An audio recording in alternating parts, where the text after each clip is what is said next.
Bueno, voy a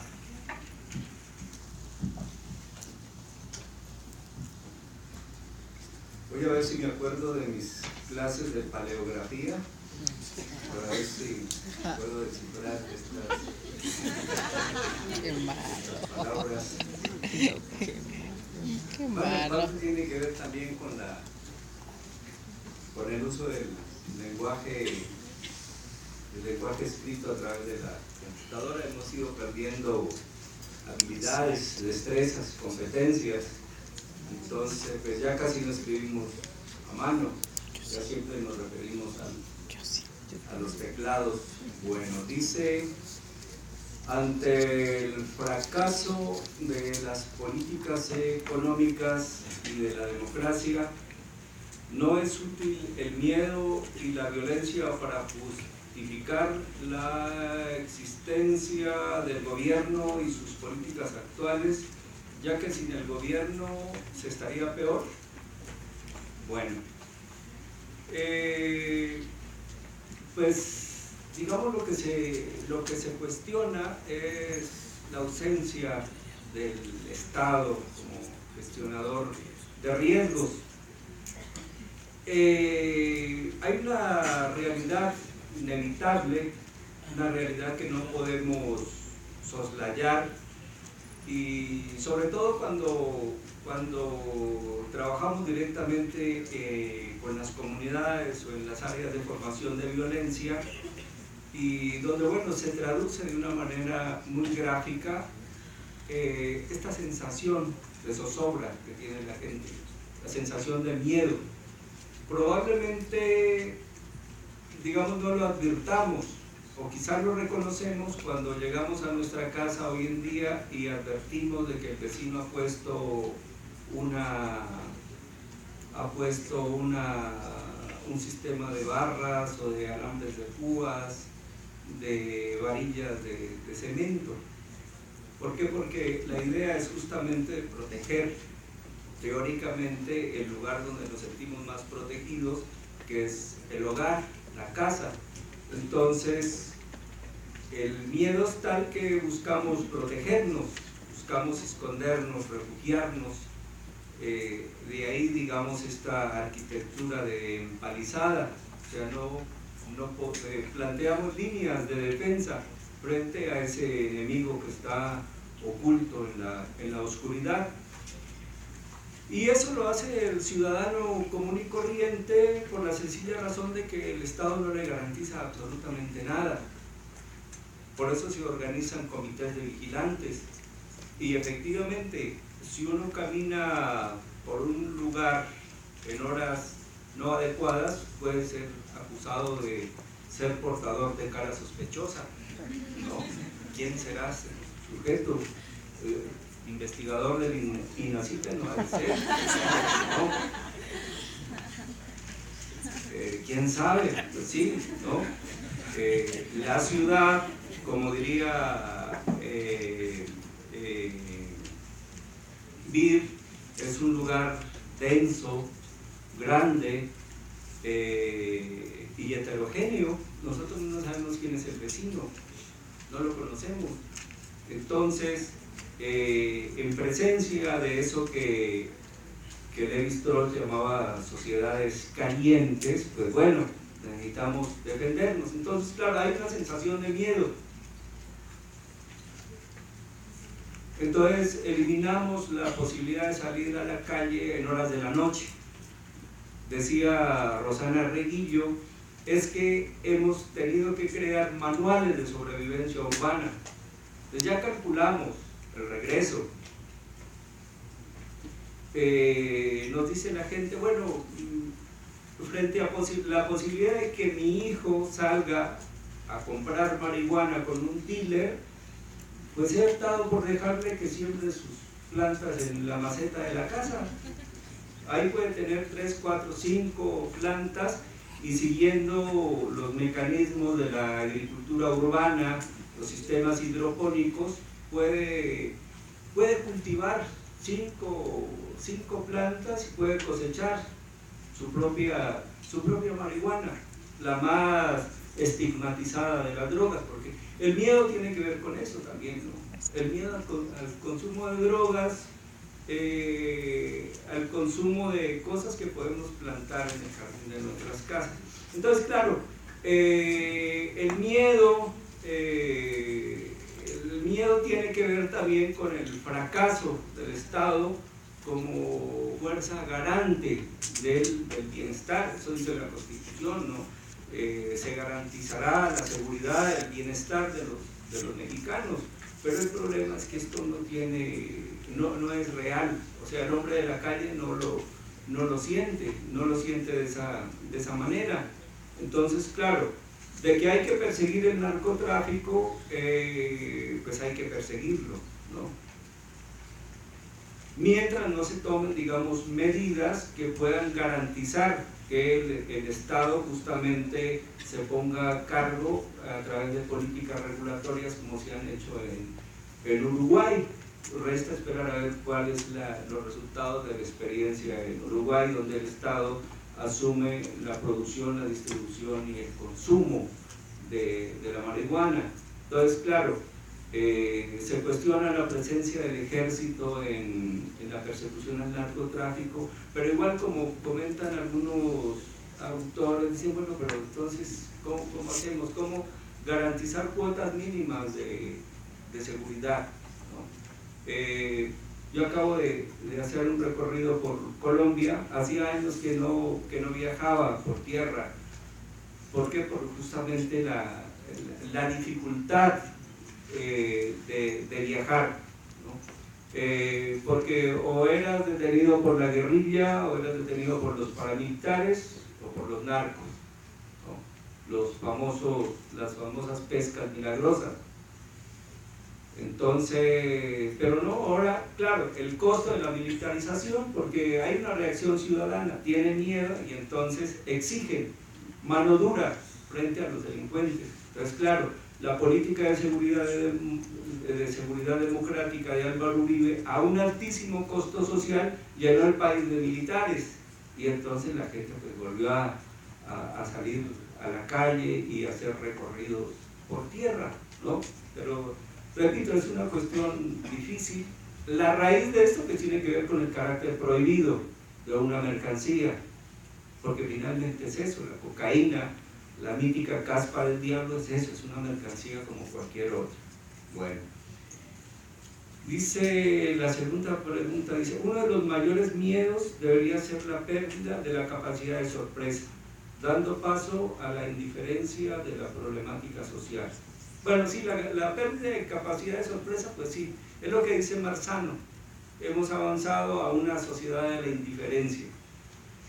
Abrimos la computadora, el Facebook, las redes sociales, vamos al video del narco.com, y entonces asistimos al espectáculo cotidiano de la decapitación que comentaba Víctor, ¿no?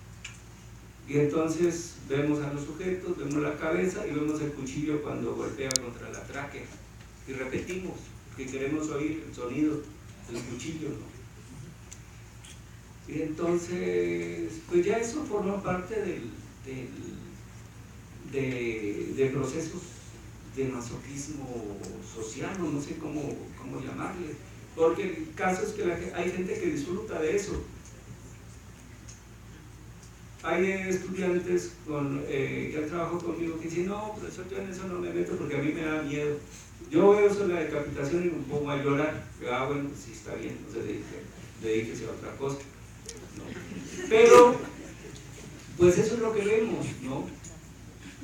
O sea, ahorita es viral, unos sujetos agarran un perro, le echan gasolina, lo prenden y el perro sale corriendo. Y tiene no sé cuántos miles de entradas a ese video. Entonces, ya no nos llama la atención de que Pedrito Sola haya salido del closet. No, ahora lo que queremos ver es cuál es el último decapitado, el último descuartizado, ¿no?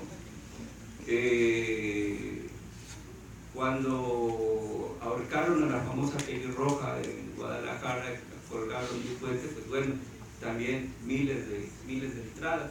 Entonces eso, digamos, ya no nos sorprende. Hemos perdido la capacidad de sorpresa. Quizá habría que preguntarse, bueno, ¿por qué disfrutamos de ese tipo de imágenes, ¿no? Entonces, pues no es el shock de los signos, sino más bien es la experiencia de la violencia como devastación. Ahora no hay necesidad de decirle a los niños, ya no te juntes con fulano de tal, ni convivas con este o el otro, no, porque eso lo puedes meter a través de una pantalla a tu casa. Entonces, en la comunidad de un cuarto de habitación puedes vivir las experiencias más terribles, ¿no? Entonces, pues lo tenemos como registro, ¿no? Igual en Colombia, por ejemplo, el éxito de las telenovelas sobre el narco, ¿cómo explicarlas? Una de las series más exitosas, El Patrón del Mal, fue producida por los hijos de dos de las víctimas de Pablo Escobar. Y el hijo de Pablo Escobar vino hace poco a presentar un libro ahí en la Gandhi, y bueno, era impresionante, la gente lo perseguía para tomarse la foto, la selfie. Oye, pues es el hijo de Pablo Escobar. Entonces, como que, no sé, hay una suerte de desplazamiento del miedo, ¿no? O sea, ves el sujeto y lo ves como el actor, ¿no? El que trascendió más allá de los hechos, ¿no? Y como que el libro, la televisión, la serie, como que sublima el miedo. Es un poco cuando vemos la cabeza de San Juan Bautista. Salomé manda que le corten la cabeza y se lo entreguen en una bandeja. Eso no nos da miedo. Eso los descabezamientos no son descubrimientos de los sicarios mexicanos. Si revisamos las imágenes muchas imágenes del arte clásico, pues ahí vamos a encontrar ese tipo de escenas, ¿no? Pero sí habría que preguntarse, ¿no? Si estamos en presencia de un nuevo sujeto que cabalga a través de la indiferencia social, ¿no? Casi como dirían los dadaístas, ¿no? No hay nada por hacer, ni se debe hacer nada.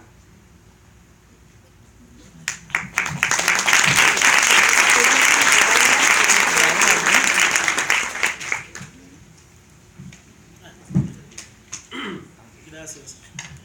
A ver, me dicen, entendemos que el narcotráfico tiene un vínculo importante con el gobierno, que hay intereses de por medio.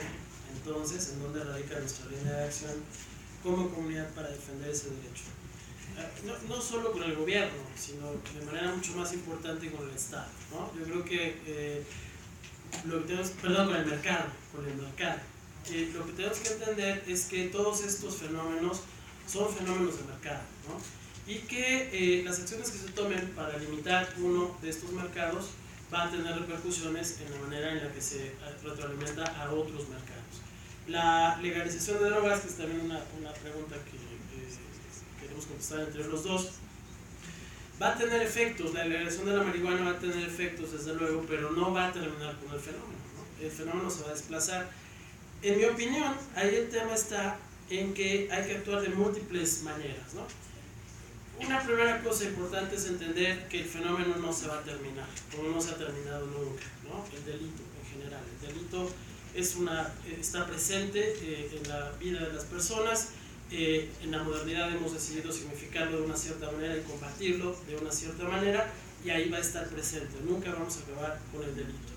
Lo que tenemos que pensar es en los mecanismos que tenemos a nuestro alcance para poder definir las líneas, ¿no? Que nos van a permitir, digamos, generar tolerancia frente a ciertos delitos y frente a otros no. Por ejemplo, todos los delitos que están relacionados con el consumo de drogas me parece que admiten una mucho mayor tolerancia en términos de política criminal. Es el tipo de cosas que podrían ser despenalizadas con efectos directos en este caso, en los consumidores, ¿no? Es decir, una política de descriminalización de drogas va a tener un efecto directo curiosamente y paradójicamente, en el incremento de los niveles de salud de las personas, tanto de los consumidores de drogas como de todos los demás que se ven involucrados en todo este proceso de guerra contra las drogas. Hay otros en donde tenemos que preguntarnos si somos capaces de tolerar o no, por ejemplo la trata de personas, ¿no? Que desde mi punto de vista es muchísimo más grave por las condiciones, por las consecuencias que genera en las personas, ¿no?, que son víctimas de este delito, por la gran cantidad de dinero que implica y por los efectos de despersonalización, ¿no?, que ocurre en las mujeres que han sido víctimas de la trata. Mi opinión es que fenómenos como ese o la pornografía infantil, en donde acciones en donde se ve, digamos, directamente afectada la dignidad humana, no admitiría ningún nivel de tolerancia, ¿no? Lo mismo ocurre para las armas. Hay que tener en cuenta que todos estos fenómenos tienen una cara legal y una cara ilegal, ¿no? En el caso de las drogas tenemos un mercado prohibido, que es el de todas estas sustancias de las que hemos hablado acá, pero tenemos un mercado legal de drogas, tenemos un mercado de medicamentos que digamos circula de manera legal, con algunas regulaciones en algunos casos, los antibióticos por ejemplo, pero ahí está. En el caso de las armas hay un mercado ilegal de armas, pero también hay un mercado legal de armas. En el caso de la industria sexual hay un mercado prohibido, pero hay un mercado legal, porque tenemos table dance y tenemos una serie de otros lugares en donde determinados tipos de intercambios sexuales son permitidos.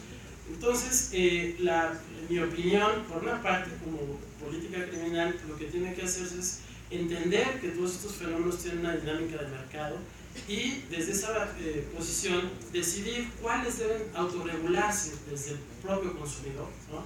Si en qué medida los consumidores tienen que ser los reguladores de ese mercado, y en esos casos el derecho penal no tiene absolutamente nada que hacer, ¿no? Y en qué otros sí es importante que el Estado intervenga para limitar, que ya dije que no podremos jamás terminar, para limitar los efectos que en todo caso se tengan. ¿Eso qué significa? Que tenemos que pensar que en estos últimos 15 años hemos perdido el tiempo notablemente en tratar de pegarle en la cabeza a quien vemos como el enemigo, ¿no? Y no hemos logrado construir instituciones sólidas. Por ejemplo, ya decía yo hace un momento, el combate a la criminalidad organizada generó o hizo visible y multiplicó otro tipo de criminalidad, que es la criminalidad de Estado, ¿no? Entonces hay que ver cuál es la relación que hay entre la criminalidad convencional, la criminalidad organizada y la criminalidad de Estado. Y estas dos últimas se parecen muchísimo porque son excepcionales, ¿no? Tanto la criminalidad organizada como la criminalidad de Estado llegan a los polos extremos que entonces requieren de mecanismos también extremos de atención. Se ha generado toda una dinámica de derecho penal excepcional para la criminalidad organizada, y por la vía de los derechos humanos también se han planteado temas de atención, no desde la perspectiva penal, sino desde la jurisdicción de derechos humanos, especiales para esta criminalidad de Estado. Entonces, si ese círculo vicioso no se detiene, ¿no?, lo que tenemos es que estamos persiguiéndonos todos contra todos. Pero lo que estamos viendo en este momento es que el Estado está persiguiendo a los criminales organizados y los defensores de derechos humanos estamos persiguiendo al Estado, ¿no?, para decirlo en términos muy, muy claros. Y ese círculo vicioso no nos está dejando ver una salida. Desplazarse entonces hacia una perspectiva de derechos lo que supone es permitir que en ciertos casos, y de manera muy particular en el caso de las drogas, sean los propios consumidores quienes tomen la decisión de utilizarlas o no, ¿no? Y ello implica desdemonizar el uso de las drogas. Eso implica entender que las personas tenemos libertad para elegir aquello que queremos consumir, que nos haga daño o no nos haga daño, ¿no? Y no es racional tampoco, no es algo que pueda ser visto de una manera racional. Todos los que estamos aquí somos personas adultas y algún vicio tenemos, ¿no? Seguramente bebemos alcohol, seguramente fumamos cigarrillos, vemos unas telenovelas, lo que sea, ¿no? Hay una infinidad de posibilidades de darse placer, y creo que en esa lógica entender que eso forma parte del desarrollo de la personalidad humana es fundamental, para ir, digamos, desconstruyendo todo este círculo de violencia que se ha generado alrededor del delito, ¿no? ¿Qué va a pasar con los actuales dealers? Se van a mover, ¿no? Se van a mover a otros espacios, como ya ha pasado en los últimos años.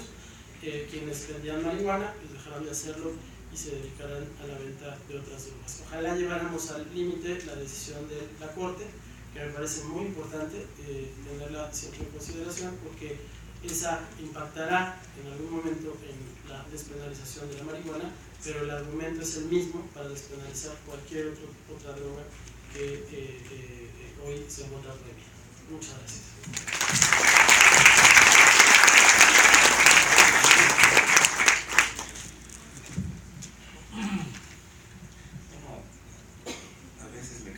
Que tiene ese humor negro y decía que para acabar con el consumo de la droga y la marihuana, pues basta que se la demos a la Conación.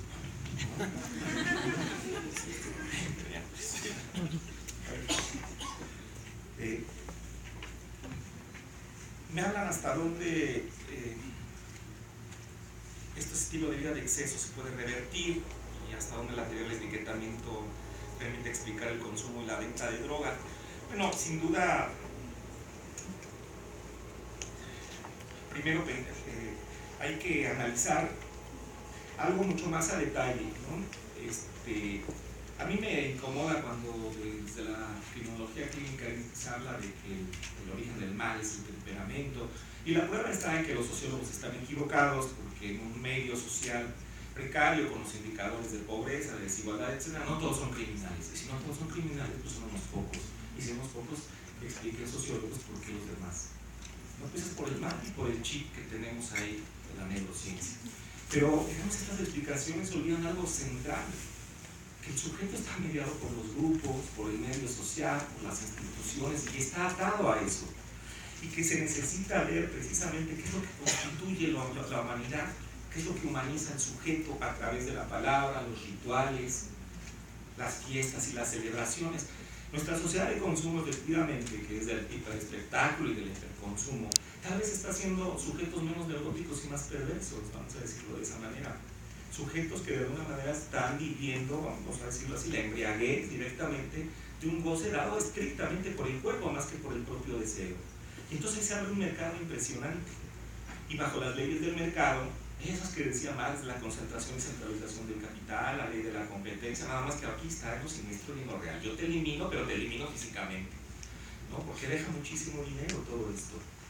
Entonces, sin duda, lo que se impone es la ganancia y sobre esa se compite en una sociedad que además está teniendo dificultades para regular su goce como cualquier otra sociedad. Todos nosotros sabemos que tenemos tiempos de racionalidad y tiempos de celebración, y esos están instituidos, ¿no? Las fiestas pueden durar, ¿no?, un carnaval en donde se permite la reversibilidad, los hombres se visten de mujeres, donde hay cierta displicencia sexual, etcétera, excesos en tomar, beber, comer, etcétera, se cierra, ¿no? Pero resulta que la sociedad está abriendo esta posibilidad que no está logrando regular. Por eso el tema de la droga pues es un tema, como decía Luis, pues que dependerá de cada una de las personas. Pero ¿qué es lo que ata a la persona? ¿Qué es lo que le da el anclaje a la vida?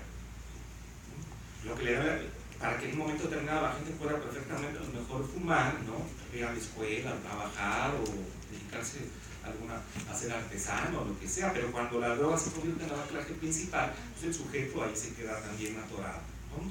Y obviamente estos elementos de pobreza y de búsqueda de prestigio a través de esto conducen, ¿no?, a que el mercado está ahí. O sea, los muchachos no saben leer y escribir porque saben las marcas. María Pérez, estaba yo leyendo un libro sobre la droga, habla todo un capítulo sobre los tenis. Uno ve un tatuaje de unos tenis ahí en un precio y dice, ¿qué es eso? ¿No? ¿Qué relevancia tiene? Pues tiene la relevancia del prestigio, ¿no? Uno ve unos tenis Reebok que valen 3.500 o 4.000 pesos y se convierten en un símbolo para los muchachos, y uno entiende, no justifica que al final está el asesinato de otro jovencito donde se le quita el celular y los tenis. Es decir, sujetos socializados por el mercado, por el signo del mercado. No hay otro elemento de la palabra que tenga. Aquí de repente se dan tabletas aunque no haya luz en los pueblos, ¿no? Pero no se le pone una guitarra a los muchachos, un violín, ¿no? Ya nadie quiere pertenecer a la banda del pueblo, a jugar en términos de competencias deportivas. Hay una matanza en el norte en una fiesta y quedas enseñando una canchita de fútbol. ¿Y eso qué? ¿Dónde están los encuentros interligas? ¿Dónde están las pelotas? ¿Dónde está? Es decir, hay algo que está desconectado y que de alguna manera en este sobado tejido social, y el tejido social se tiene que repensar porque es el lugar donde se transmiten los procesos de humanización, de la ética de la vida, de la ética del cuidado de la vida por el otro. Todo esto que a veces los sociólogos decimos que es un proceso de socialización, tenemos que especificar qué significa eso estrictamente y cómo se dan estos procesos de transmisión que han trabajado antropólogos y psicoanalistas fundamentalmente, ¿no?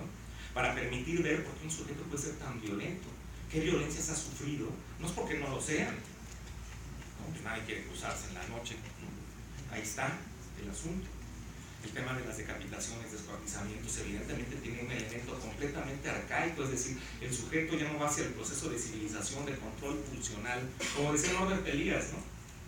¿Cuándo nace el cuchillo y el tenedor? Nace junto con el corsé, en un mundo donde se controla el cuerpo, ya la gente no se suena en la comida, ni agarra el hueso y lo vuelve a meter en el perol, es decir, hay un control sobre el cuerpo pulsional que para Norbert Elias marca los procesos civilizatorios, pero nosotros también tenemos estos procesos de reversibilidad. Obviamente fumarse el muerto es identificarse con el otro, nos identificamos enamorándonos, ¿no? A través de la palabra, ¿no? Como yo a veces lo platico en clase, no es lo mismo decirle a alguien te quiero comer a besos a comérselo como el caníbal de la guerra, ¿no? Pero ¿qué pasó en ese sujeto? O decir, ¿qué es lo que no pasó? Que el sujeto toma literalmente en una manera siniestra, no metaforiza el asesinato, no metaforiza la violencia y la aplica realmente en el cuerpo del otro. Entonces, para mí lo más importante es regresar también a este tema de que el sujeto es efecto de estructuras sociales, de estructuras mentales, de procesos del juego del deseo, ¿no? Que se están desestructurando directamente ahí. Y que lo han trabajado muchísimo en Colombia, en Argentina, etcétera. En temas, por ejemplo, como el niño sicario, con las familias monádicas, no porque sean monádicas, porque hay familias que se rompen y tienen hijos profesionistas, y eso se empieza a romper la cabeza también los sociólogos, y familias que están enteras y tienen hijos criminales, pero el problema está en qué se transmite en ese grupo. ¿Qué no se transmite? Lo que no se transmite son leyes de la palabra, lo que está permitido, lo prohibido, empezando por la regulación sexual, empezando por los tabús sobre la muerte del otro y el cuerpo del otro. Eso es lo que no se está transmitiendo en un momento determinado. Entonces, pues estos mismos sicarios que adoran a la madre y la santifican, que después la desplazan en la Virgen de Sabaneta, en la Santa Muerte, etc., y que dan todo, ¿no? Por ella. Pueden matar por la cuchita blanca, no porque sea un problema de la mujer estrictamente, porque el sujeto se queda atorado en una no ley de prohibición del incesto que le permita salir, se queda atorado con la madre y la todo por ella. Hay procesos muy complejos en ese sentido. Lo único que yo quiero decir acá, que la droga no se puede ver como la marihuana si fuera de los contextos de intercambio y fuera de toda la cosmovisión de una vida. Es decir, en ese terreno, ¿no? Lo que se está destruyendo es otra cosa y se está, cuando alguien se queda fijado ahí, pues es el anclaje que tiene, ¿no? Directamente. No creo que se pueda dar así reversa tan fácilmente a estos procesos de disfrute y de goce que el mercado nos está dando en ese sentido. Bueno, ahí yo creo que gracias.